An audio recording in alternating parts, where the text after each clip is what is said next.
Om Tare Tu Re Mangalam Shri Mahapani Swaha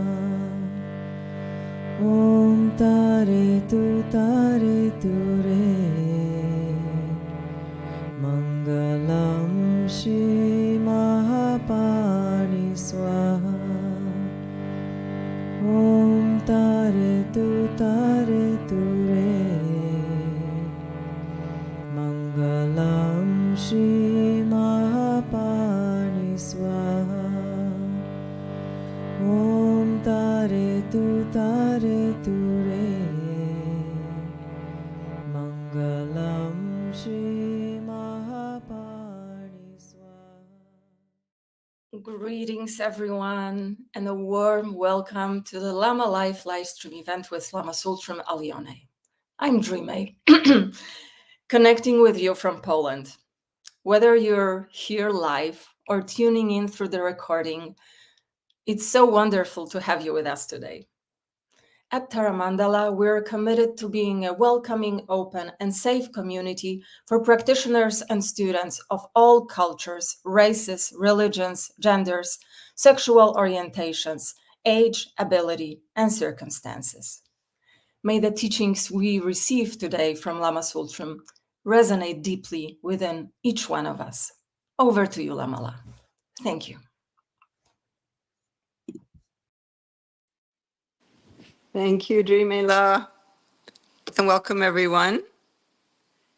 Had a slight technical glitch today, and so I'm on my phone, hoping you can hear me and see me well. It looks pretty clear to me.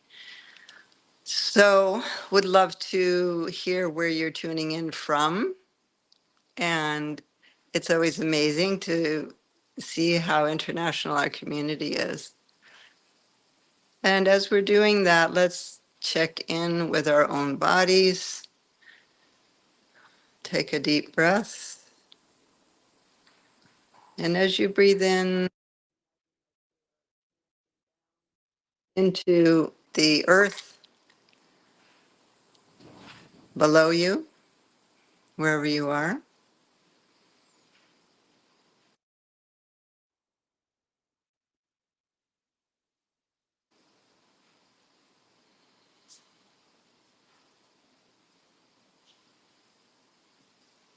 and say thank you to the Mother Earth and all those beings, seen and unseen, who have been custodians of the earth before us. And feel a deep gratitude to the land, to the earth. Amazing, magical blue planet that we are spinning on. Let's take a moment for that gratitude to sink in.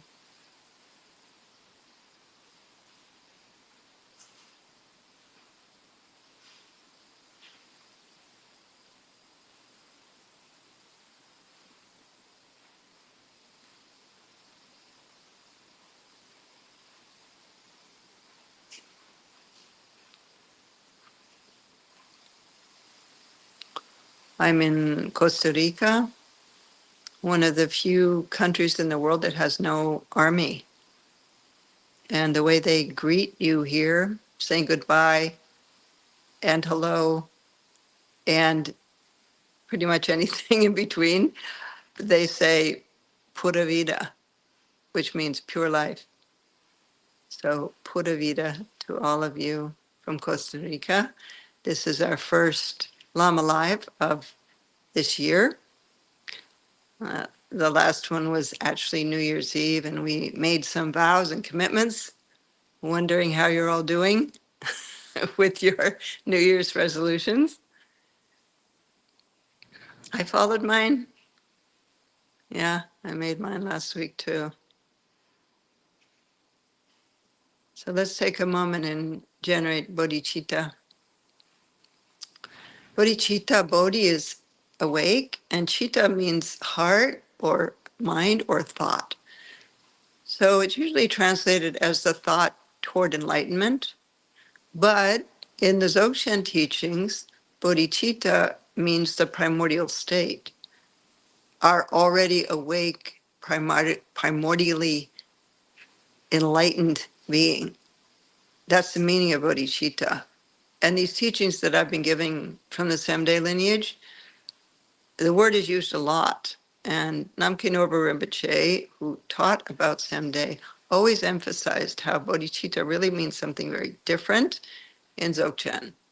So let's raise both the relative bodhicitta of the intent to be together for the benefit of all beings, and the absolute bodhicitta,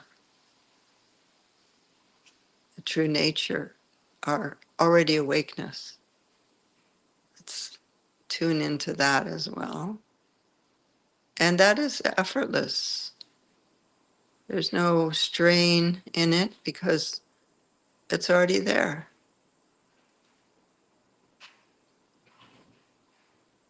You don't have to do anything.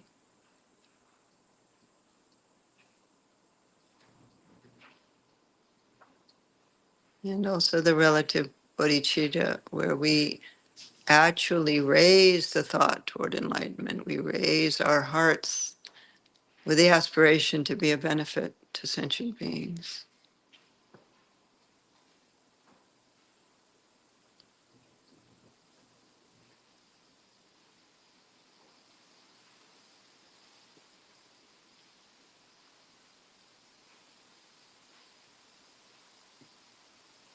Thank you. I'm just going to check and see where people are tuning in from and how you're doing with your New Year's resolutions. Ah, Lake Michigan. Yeah, those are sacred lakes. Tiwa, yes. Tiwa's an amazing tribe. They had an amazing understanding of language, the Tiwa in New Mexico. Berlin? Valencia. Is that in Spain? Mexico City, Anna? Canada? Connecticut? France? Yay. I'm glad that it's crystal clear for you. Finland, Booth Bay Harbor, love that place. Maine, Czech Republic, Chile, yay, Polina, Poland, Denver, Portugal, Haigriva. That's an intense name. Kirsten from Zurich, wonderful. Thank you all. Yes, and good evening to you. A couple of things before I start the teaching for today. One is that I'll be teaching with my son, Toku Oso Dorje, the trauma chud practice from the Oso Ningtik cycle. And that's coming up next week. And it is available for anyone who has finished any nundro from any tradition, and or anyone who has received any of the transmissions from the Oso Ningtik. From the nundro on, you can take this chud retreat. It's a short chud, and we'll be doing it together here in Costa Rica. He's here actually with his family. They just left for the beach to give me a little piece. And yeah, so he'll be mostly teaching it, but I'll be coming in a little bit. So that's coming up, and Dreame will put a link for that. And then the other thing that I wanted to tell you is that in 2025, which seems like a long time from now, but I wanted to let people know that we are going to start again the cycle of Zimbarangdral at Taramandala. This is a complete Dzogchen cycle, starts with Nundro and goes through 2 Yidam practices, Salong, the yogic practices, Rushen, Treksho, and Togyal. So it's a complete cycle that we hold at Tara Mandala. People are just finishing the first group that went through this. And so we're going to start another group in 2025. We don't have dates yet. But if you've always wanted to do the whole traditional thing that you would do in a 3-year retreat, this is an opportunity to do that. And Zimbarangdrol, Zimba means fixation or clinging, and Rangdrol means self-liberated or innately or naturally liberated. And it's a cycle from Dokensei Yeshe Dorje, who was a pretty wild Terton that lived from 1800 to 1862. And he was a mind emanation of Jigme Lingpa. And what's interesting to me about this cycle is that it came from Machik Lapdran and Padampa Sanjay. So it's a link with Machik, but also in the Dzogchen lineage. And it's very secret, and Taramandala is the only place in the West where this is held, as far as I know. So I just wanted to give you a heads up, like set your sails for that in 2025, if that interests you. And then also to remind you of the teaching that's starting February 14th with Azam Gyaltse Rinpoche called the Tsik Dun Zo. Tsik is word, Dun means meaning, and Zo is treasury. This is a quintessential, incredible Dzogchen teaching. Zo is collection, teaching, treasury. And he'll be teaching it on Wednesday and Friday mornings until March 20th, and then it will resume in the fall again. You will be able to listen to it outside of those hours if you sign up for this retreat and somehow for work or whatever, you can't go. But we, my son and I, are thrilled that this is happening at Taramandala. I've read the text, I've read commentaries on it, and it is truly an incredible Dzogchen teaching that has a lot of focus on Togyal, the highest Dzogchen teachings. And to have Azam Gyaltse, who's very learned, he was the head of the Shedra, the university, essentially, of philosophical studies for Khyentse Rinpoche, Dingo Khyentse Rinpoche. He's going to teach that. And so I just want to make sure you don't miss that, because I don't know if it will ever happen again.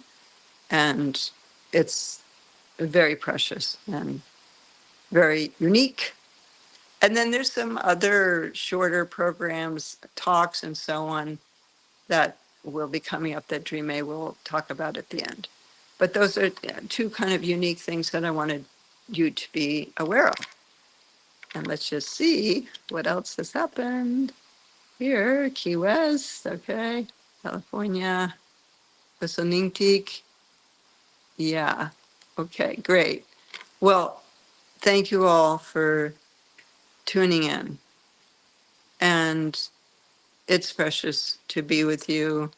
I love to do the Lama Live because I really feel you. I feel this community. And let's just take a moment and do a little meditation so we can really tune into each other. Wherever we are. I know someone who is in labor right now, one of our precious Taramandala Sangha.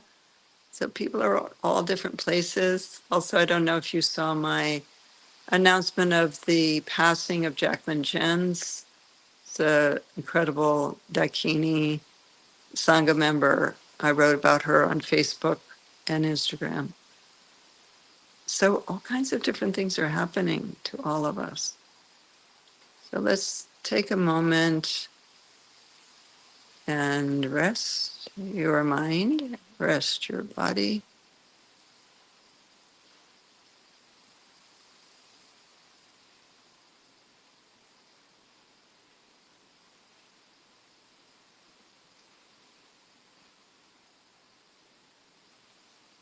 And let's begin with just feeling our body and noticing what kind of state is our body in. Is it relaxed? Is it tense? If it's tense, maybe your neck is tense. Roll your neck a little bit, both direction. And then breathe out and let your mouth remain open slightly.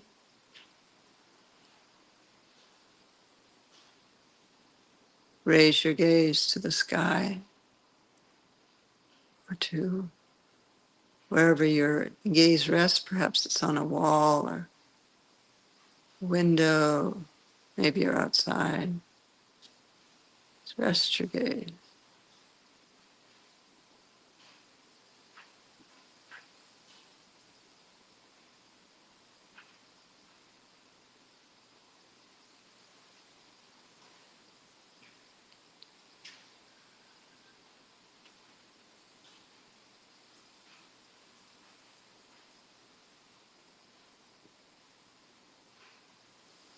And relax your eyes. So your eyes aren't focused on anything. It's almost like they have a 360-degree view. The muscles behind your eyes are relaxed.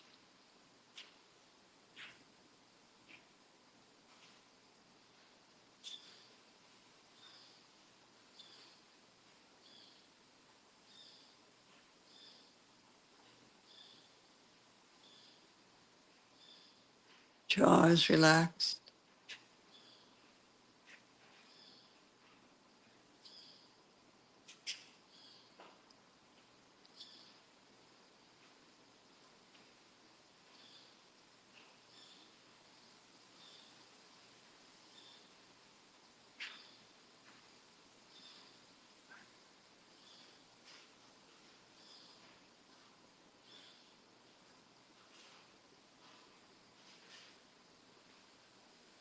And then turn awareness toward itself effortlessly.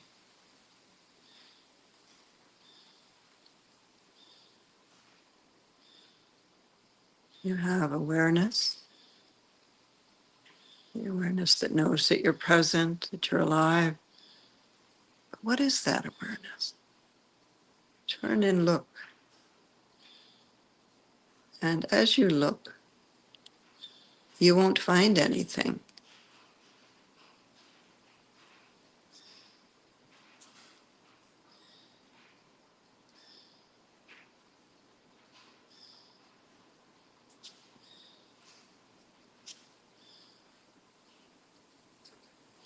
And in that very not finding, rest in non-meditation.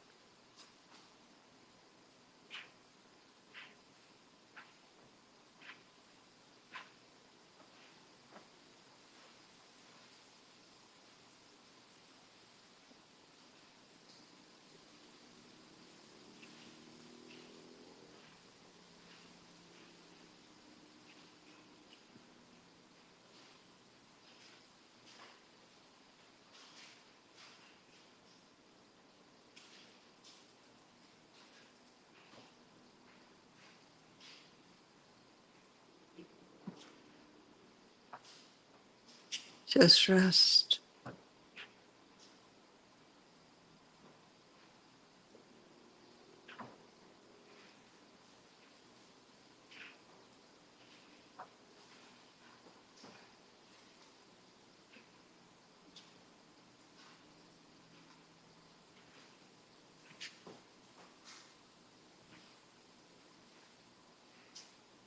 Turn, look, and rest.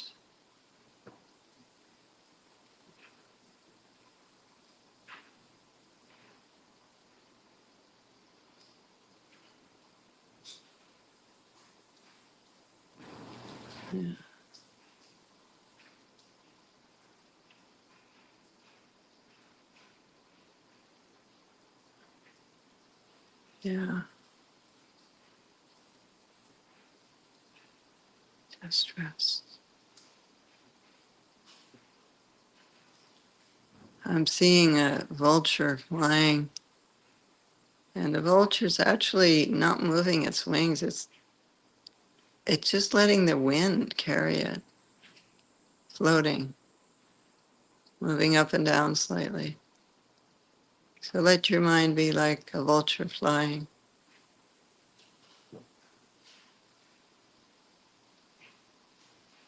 Slightly correct if you find yourself fixating or your mind wandering.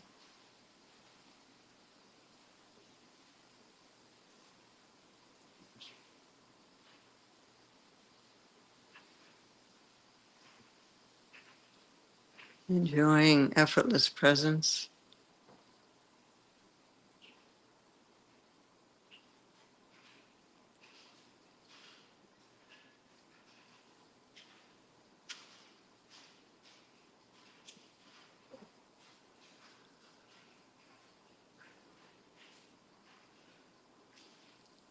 Okay.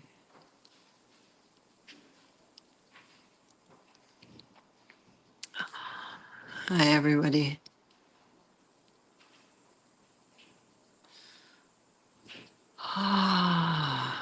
Well, somebody's asking,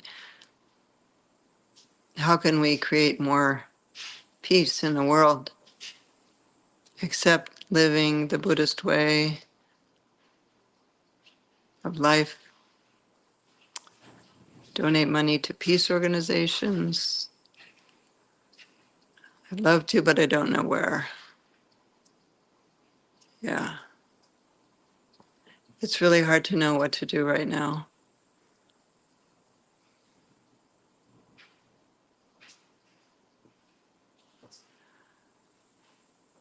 The UNICEF and those organizations that focus on children, that's always a safe place to give. And in terms of how to contribute to peace, do what you can in your life, in your community, in your family. Starts at home. Peace starts at home.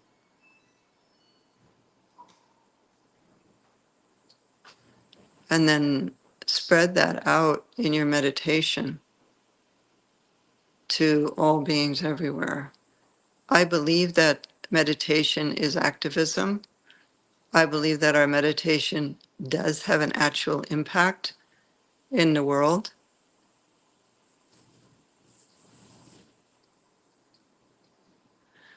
And so meditate on peace, feel it, see it, spread it.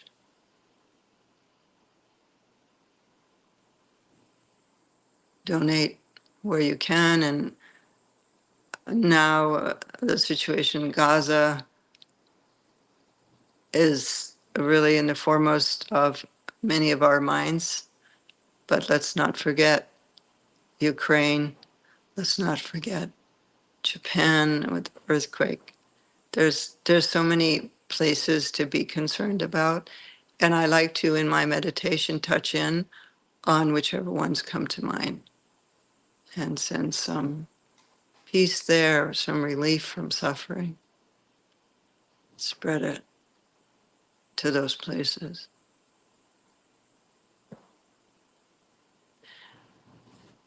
It doesn't help to get all worried and kind of panicky about these situations.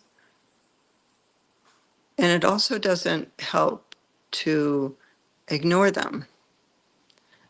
I think the word bearing witness is good. Bear witness, don't turn away from what you see from the suffering, and then find your own ways with body, speech, and mind to have an impact. I have a neighbor from Ukraine, actually from Ukraine. She was born there, She recently immigrated to the United States, and she started just in our little town of Encinitas.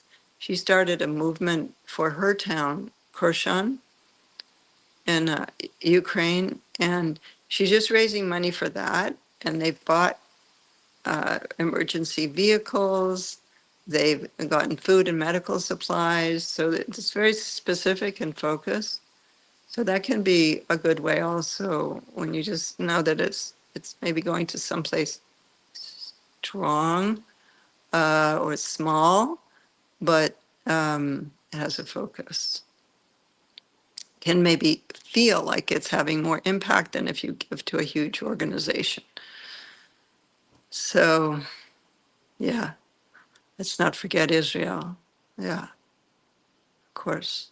It's all involved with this, and all those beings are afraid and suffering and need peace.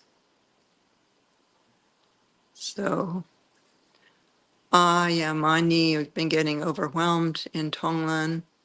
Yeah. Remember that bodhisattvas don't get overwhelmed.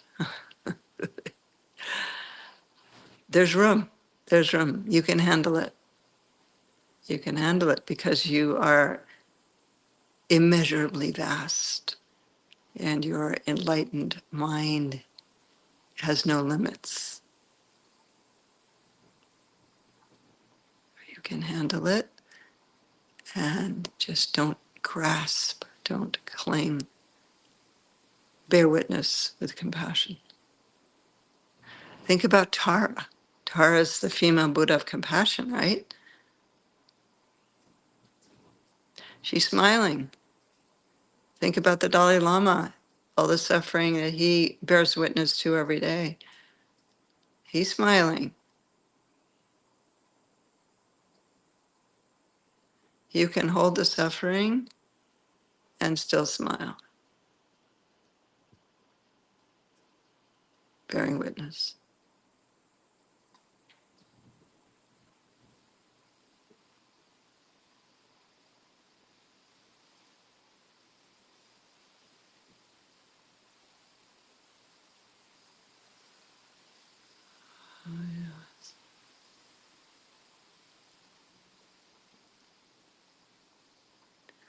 Yes, Israel and Jews are suffering as well.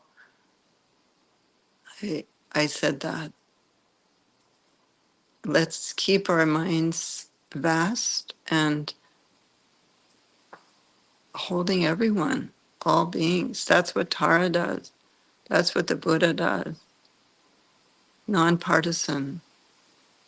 All beings are suffering. Yeah.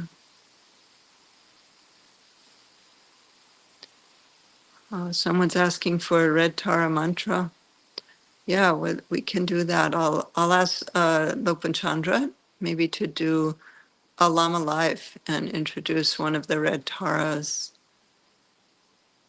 It's beautiful. Chagdu Rinpoche really focused on red Tara when he came to the West. He had prophecies that that's what he should teach. And she is, of course, magnetizing the Padma family, longevity, power, and magnetizing. Yes, yes, yes, yes. Okay, so I'm going to now begin the teaching that I want to give today. And this is, again, from the Semde teachings from Odiana, the land of the Dakinis. And so we've been going through gradually the 20 lineage holders before Vimalamitra, who brought the Semde teachings to Tibet. And they were from Odiana, which is a place that was in the northwest of India. And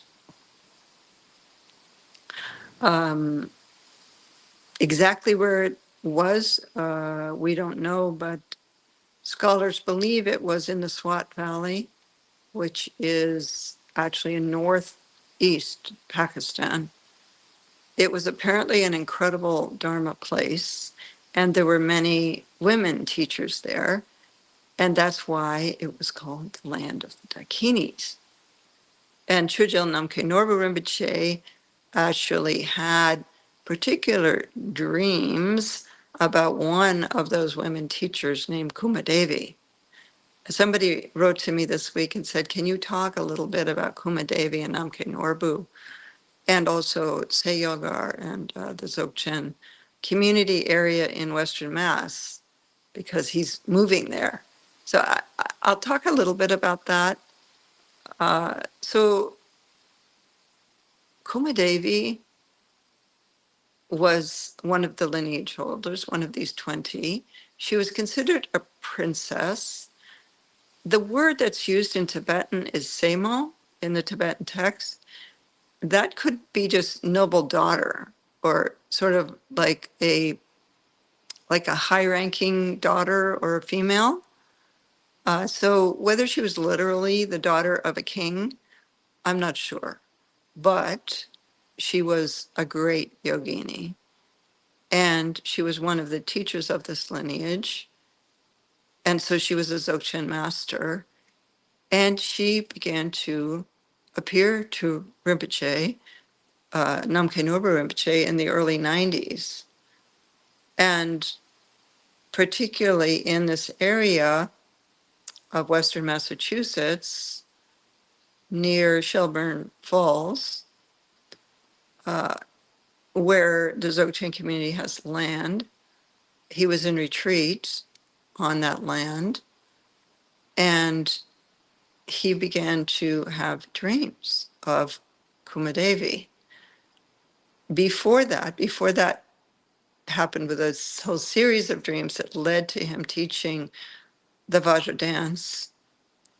He had a dream about Kumadevi, where he was walking up a mountain and he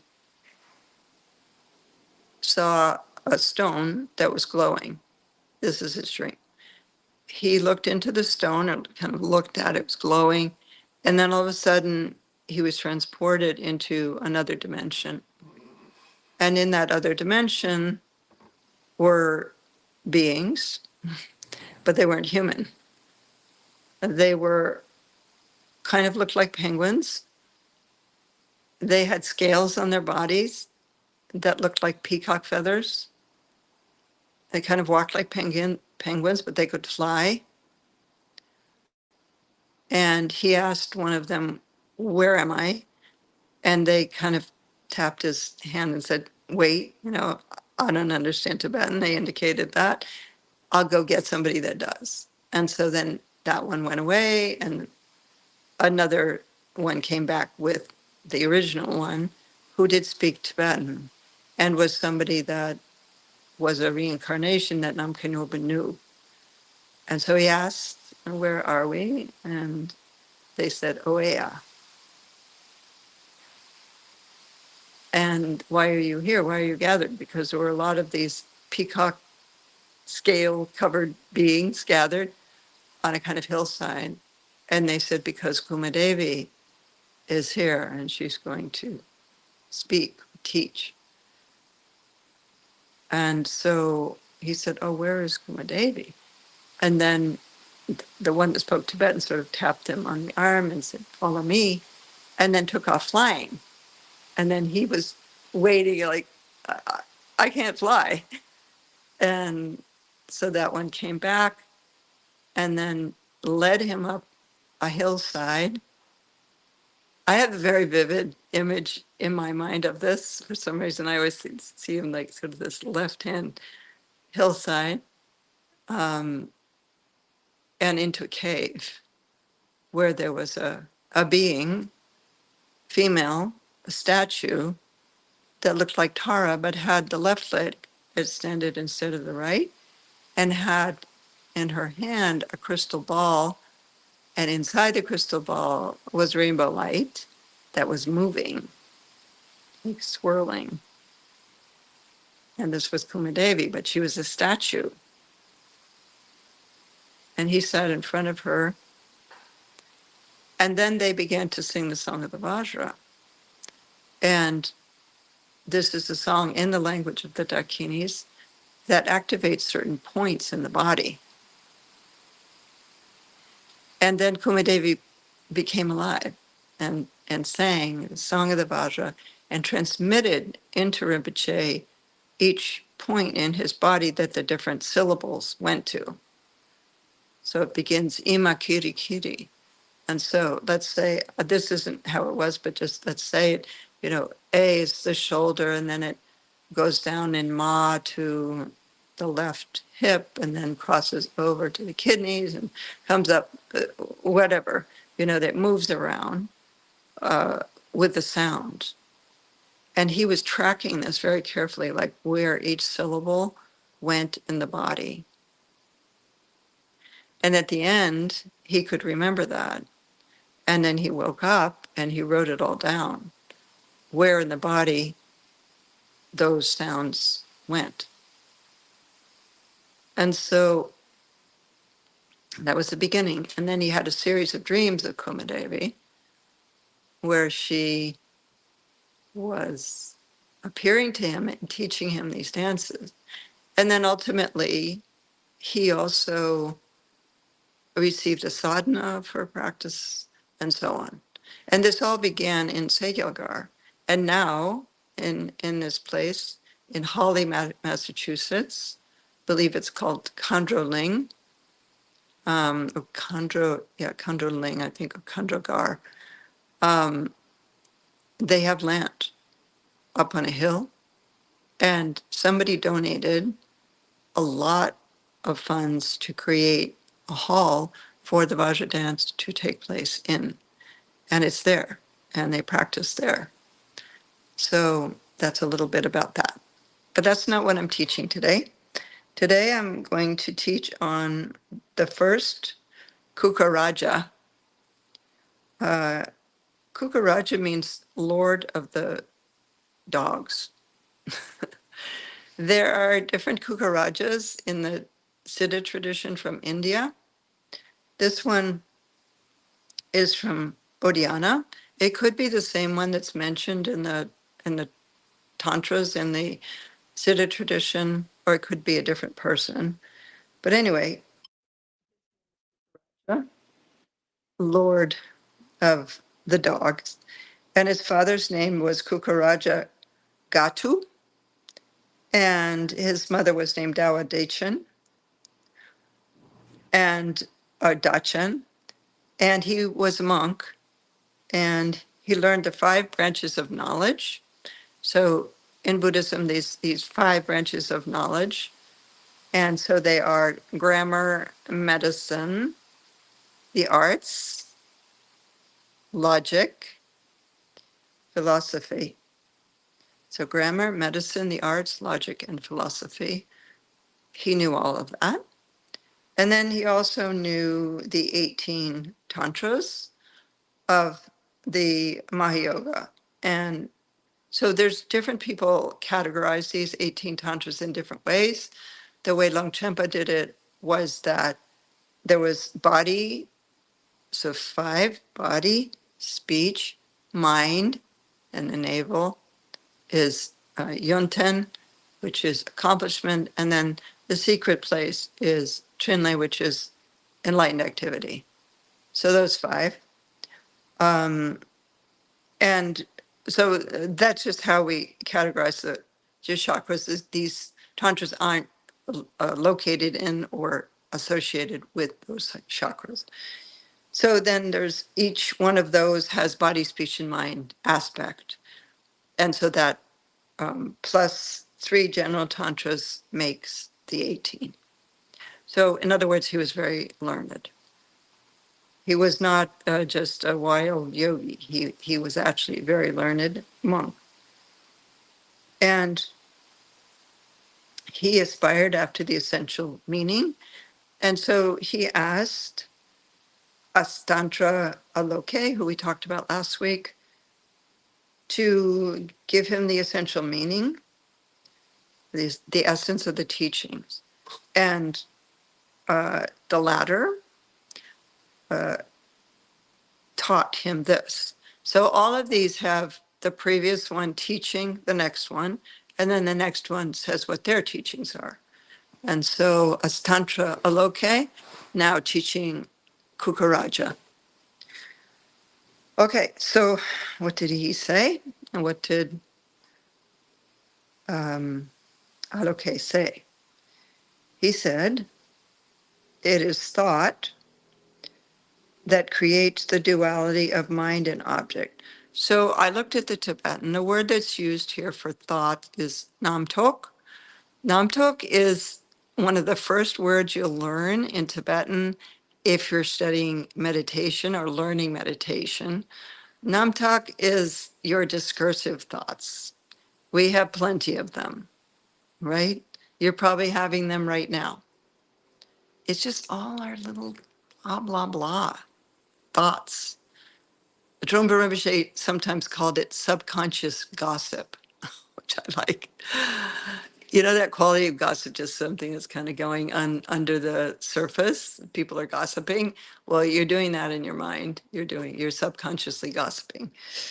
So it is subconscious gossip that creates the duality of mind and object. So Sem and Yul is the Tibetan.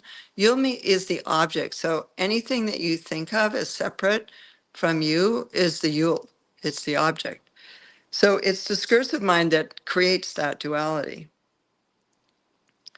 So that's the first line. And then it is wisdom that perceives them as non-dual.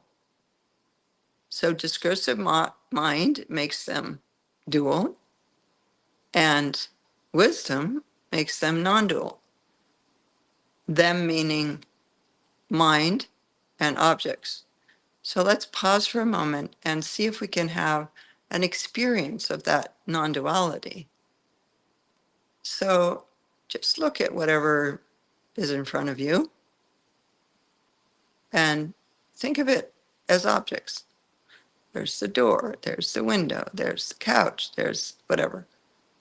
Okay, so we're going to experience the duality first and then release that. And then there's me and my mind, and there's those objects, right? That's how we live most of the time.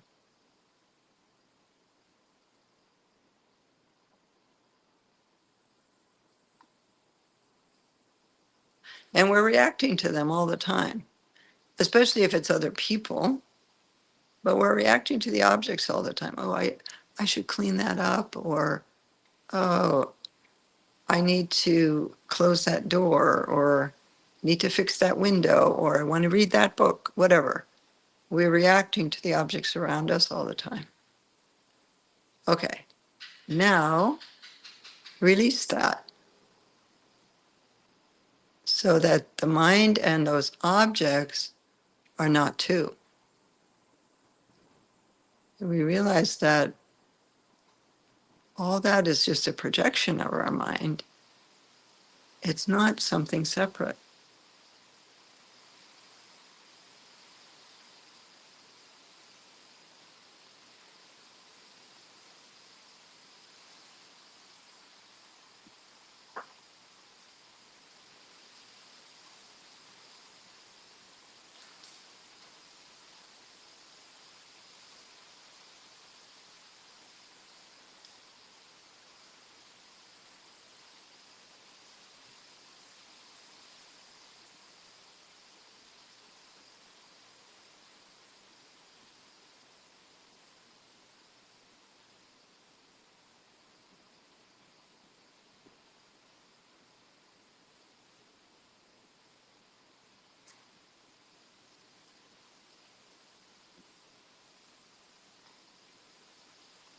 So the Yul and the Sem are not two.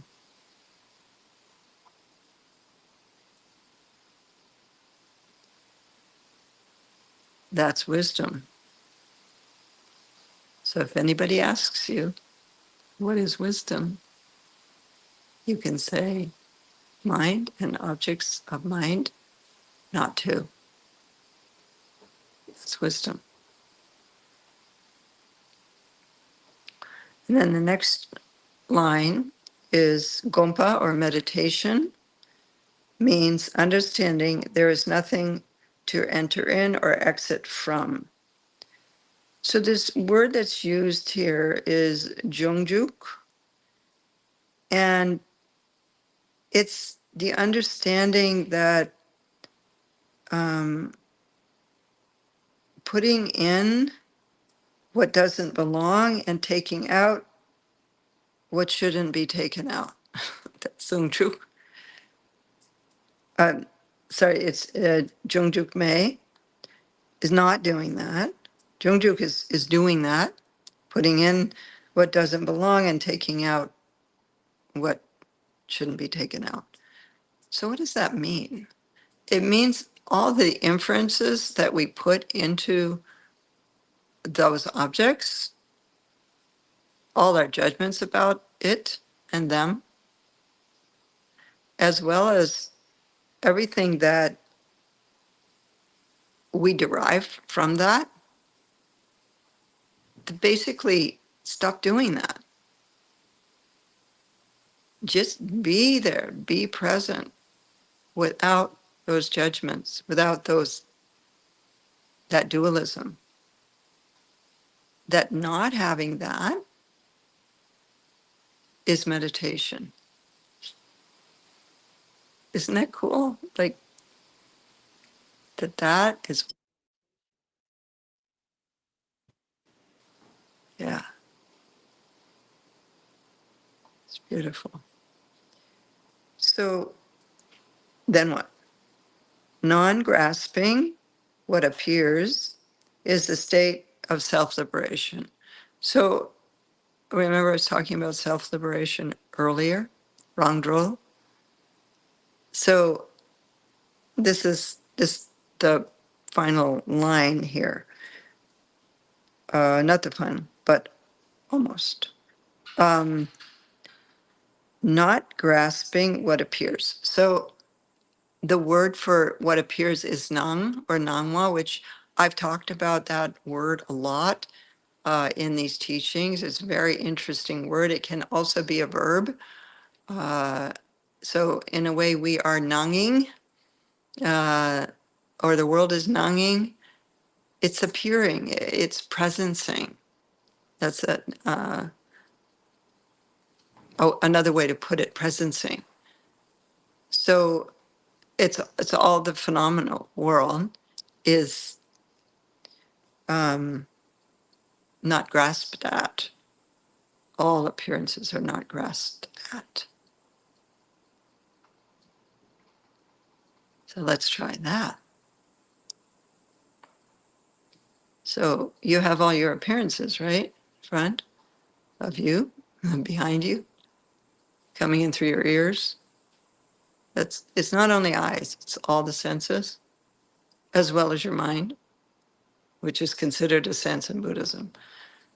So it says that not grasping what appears or what nangs is the state of rangdrol, or inherent or self-liberation. So if you can be with all that nanging, all that is appearing, all that is presencing, without grasping, it is innately liberated or self-liberated. You don't have to liberate it. You don't have to do anything with it. You don't have to fix it. You don't have to fix yourself. So, yeah. How's that? Not grasping at appearances is self-liberation, or innate liberation, inherent liberation.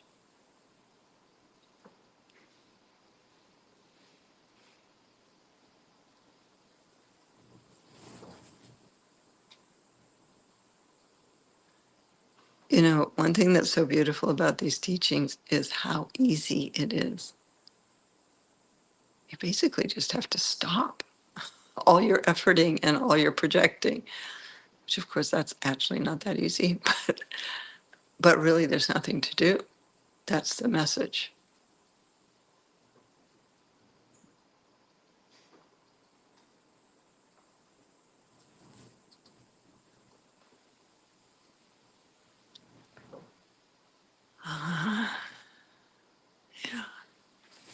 Okay, so that's what Asantra Loke said to the first Kukuraja. And then Kukuraja perceived without any shadow of doubt the state of self-liberation of his mind. So Takpa Jur means, Takpa is like permanent. In other words, he saw it in a way that wasn't going away. The state of self-liberation of his mind. So that's the Rangdol word again.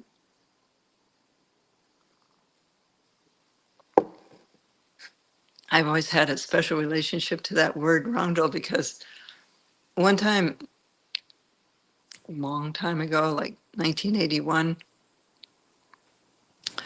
I was with Namkhanoba Rinpoche in California with a group of his students. His community was very small then. We were maybe, I don't know, 30 people. And one night, one of the people started to get him to name us, give us names, because he never gave names. He never did refuge and gave names. He never gave names. But she got him going, and he said to me, "Enough Tsultrim, your name is Rangdrol." So Tsultrim means discipline and morality. So that's like, you're really doing something. You're being strict. You're being disciplined. You're holding more conduct. And then he said, "Let that go, Rangdrol." So I've always really studied that word and tried to feel, what is that? That's self-liberation, the inherent liberation. So Kukuraja got it. He had it. And he also had that with all the phenomena of his vision were liberated, inherently liberated. It's pretty amazing, right? To imagine like living like that, where everything is immediately liberated. On perception, it's liberated, self-liberated. Then he perfectly understood the meaning of the primordial state and expressed his realization thus. So this word for understood, the meaning is taksu chu, and it means to take to mind or to impress on the mind. So it was impressed on his mind, this primordial state, and then he said, "I am Kukuraja," and the first line he said is, "Being beyond or without birth or death, mind itself is Vajrasattva." So it's Adriana translates it without birth or death, but it could be beyond birth or death also. Mind itself is Vajrasattva.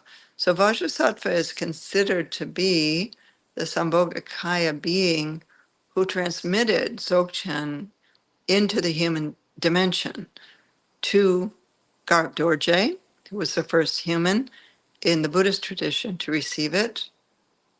It means joyful Vajra, Brahya Vajra, Garb Dorje, and then him to Manjushri Mitra. So Vajrasattva is the source of Dzogchen. And so basically it's saying enlightened mind. Being without birth and death, mind itself is Vajrasattva. The dimension of Vajrasattva's body pervades the whole universe. So it encompasses all. That's the word, encompasses everything.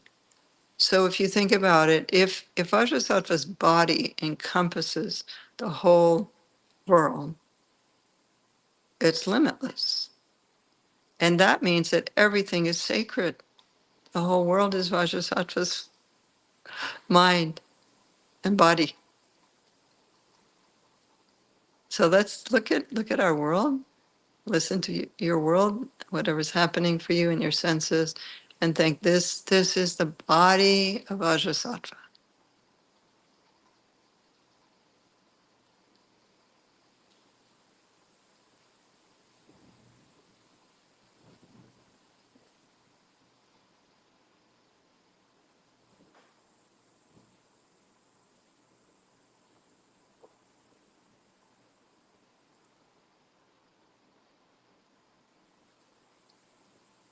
Enlightened body. Everything is the enlightened body of Vajrasattva.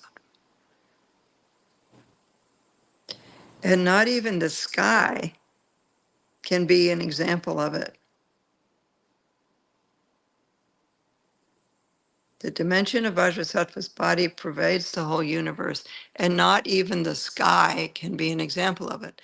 In other words, we think of the sky as limitless and vast, right? But that would be too limited an image to express Vajrasattva's body. So let's feel that vastness.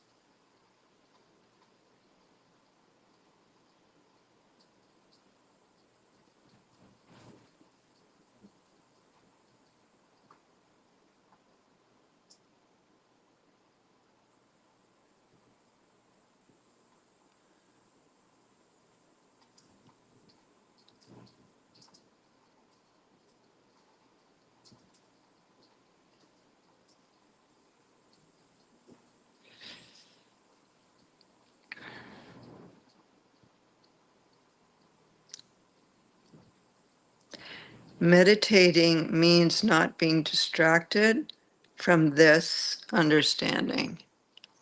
That's what meditating is. That's what Kukuraja is defining meditation as, not being distracted from that vast, awake body of Vajrasattva, which is everything, the whole universe. To know that all that is awake, already awake. Oh.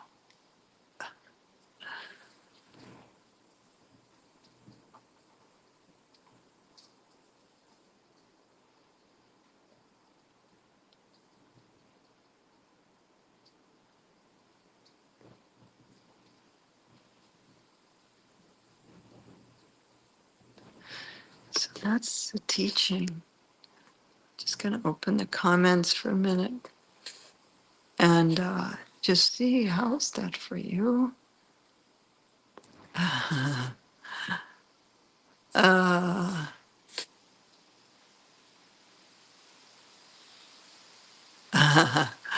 that's nice, Jessica. The Dzogchen teacher that I was talking about passed away in 2018. Is one of my students that's coming to Western Mass. Sorry to say. Yeah, it feels very alive. Yeah, healing, helpful, good, hope, and glad. Emma, nice to see you there. Mani, oh, you're always here. Mind itself is Rasa yeah. I'll just read that whole thing. I am Kukuraja. Being without birth or death, mind itself is Vajrasattva. In other words, our mind does not die and it's not born. It is Vajrasattva. The dimension of Vajrasattva's body pervades the whole universe. And not even the sky can be an example of it. The sky is too limited. Meditating means not being distracted from this understanding. Meditating means not being distracted from this understanding.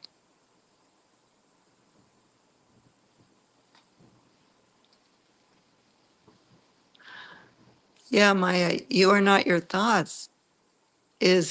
That's what it means. That sometimes we think our thoughts are who we are, but when we drop into this vastness, we realize our vastness is so far beyond those dualistic thoughts that entertain us most of the time.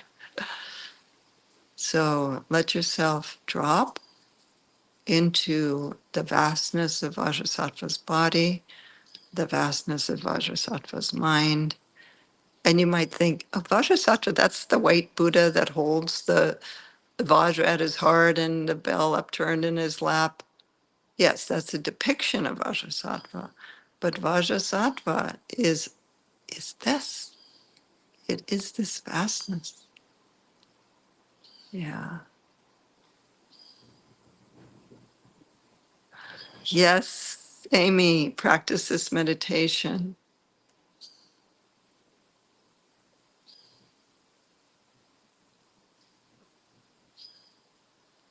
I'm not sure, Sue, what that word madzija da shamanta is. That's not a Tibetan word that I recognize. Sorry. So I don't think it is a Tibetan word, just by its spelling. Yes. Yes, Jason. That's, yeah.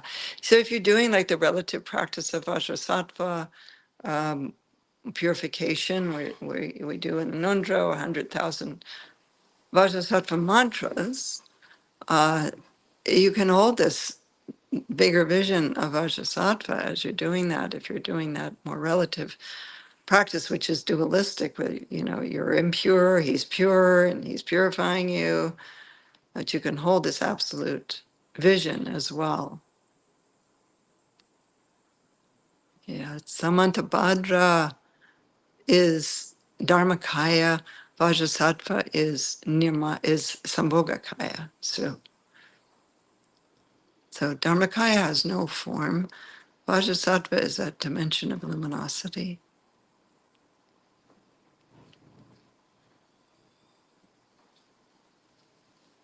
Yes, the vastness is the female. That is Samantabhadri. And the recognition of it is Samantabhadra, the masculine. But here it's talking about Vajrasattva. And that's specific to this tradition coming from Odhyana, Vajrasattva transmitting the Dzogchen teachings into Odhyana. The main thing is don't fixate on, wait, I thought you would, that must be wrong because it is actually this or that. Get this teaching and rest in it. You don't have to compare and get confused. This is very clear. And it also can be very clear in other ways. The main thing is getting you into the experience of non-duality and resting there.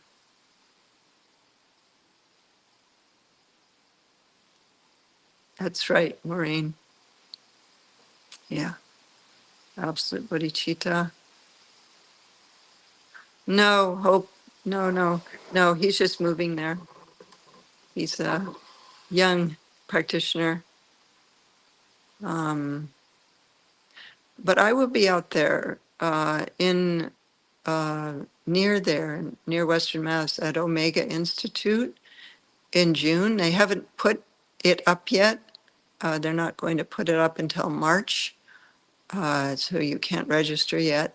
But I will be in Western Massachusetts teaching the teachings of non-dual presence in June. And we'll find those dates and send them to you.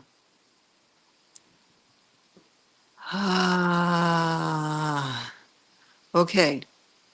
So let's dedicate into the vastness,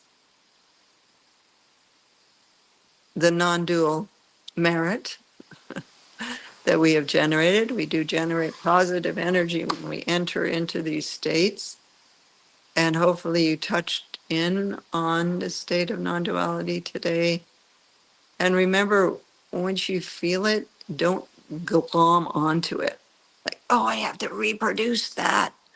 I saw it, I felt it, I experienced it in Lama Live, but what happened? Where'd it go? Just relax, because it's always there. It's always here. That's the amazing thing. It's always here, and it doesn't need to be developed. It's fully developed already. We just have to know it, recognize it, and then rest in it.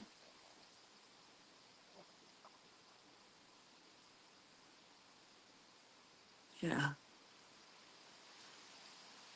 Thank you for your thank yous, everyone. And let's keep our relative prayers for peace combined with our absolute understanding of the nature of reality. Practice this, what I taught you this week, practice it so that you can stabilize that understanding. And of course, for most people, that takes many, many years. And that's okay. It's still just in that instant, it's there. And so don't get caught up in how much you're not in that and beat yourself up. That would not be conducive to being in it, would it? Just go, oh, I slipped into some fixation. Let's look again and rest. In that vastness that even the sky is too small to contain. That metaphor doesn't work because it's not vast enough. I asked the Lama once if, in the experience of Rigpa, is there always the experience of space? And he said yes. So I think that's something to use as a way to know. Am I in awareness? If there's no experience of space, probably not. If it's joined with vastness and it has a feeling of relaxation and no struggle, effortlessness, maybe it is. But don't be trying to label, oh, this is it, that's not it. Just keep relaxing.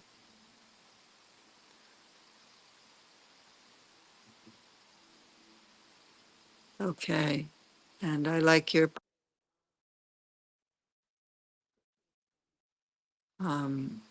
love to yourselves as well as others. Yeah, sometimes ourselves are hardest to be with, to love. What is love? Accept and be present with.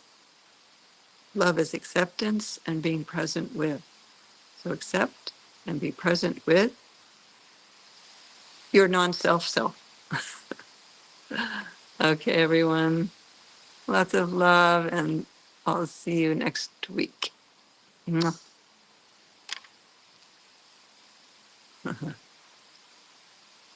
Yeah. Thank you so much, Lamala, for offering us your profound wisdom and guidance today. This opportunity to be with you this way and through these teachings is just truly invaluable. Thank you so much. And a big thank you to you, our audience, for your time, your engagement, and your practice. It's all so appreciated. It's truly heartening to see this global community of Tara Mandala grow this way. Exciting opportunities for deeper connection and profound teachings await both this year and even this month. So please take a moment to explore and embrace these possibilities on the Tara Mandala website. Today, I'll highlight two. On Monday, January 15th, Tara Mandala invites you to join Lopon Carla Jackson Brewer as we explore how to develop and manifest radical bodhicitta as embodied in the life and actions of Dr. Martin Luther King. Here begins our 2024 programs with this Dharma talk, offering us a chance to wholeheartedly commit to translating our aspirational bodhicitta into concrete actions. A very precious gathering. It would be wonderful to have you join us. And if you want to learn which practices can help you resolve trauma, how to relieve the suffering you feel, and how to deal with resistance you experience moving into your personal pain, keeping you from your daily meditation practice, the virtual retreat, Resting in the Eye of the Storm, Practices for Hope, Healing, and Resilience, can offer you the guidance you need.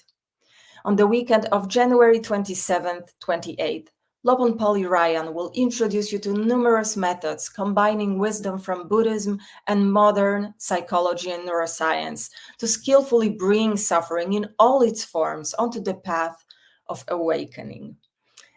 Both of these programs are open to all, and you'll find the links to them in just a moment. And don't forget to tune in to the Wisdom Rising podcast for ongoing insights from Lama Tsultrim and her special guests. The podcast is available on our website, Tara Mandala Network, or any podcast app of your choice. And finally, following the tradition going all the way back to the time of the Buddha 2600 years ago, you have the opportunity to offer dana to Lama Tsultrim Allione. Dana is a Pali and Sanskrit word that means generosity. Dana directly recognizes the precious gift of the teacher and the teachings, without which one could not practice the Dharma. If you would like to offer dana, please follow the link you will see in the chat in a moment. Thank you all for being a part of this. May we meet again and again on the path, and may all beings benefit everywhere. Tare tu re Mangalam Shri Mahapani Swaha Om Tare tu re Mangalam Shri Mahapani Swaha Om Tare tu re Mangalam Shri Mahapani Swaha Om Tare tu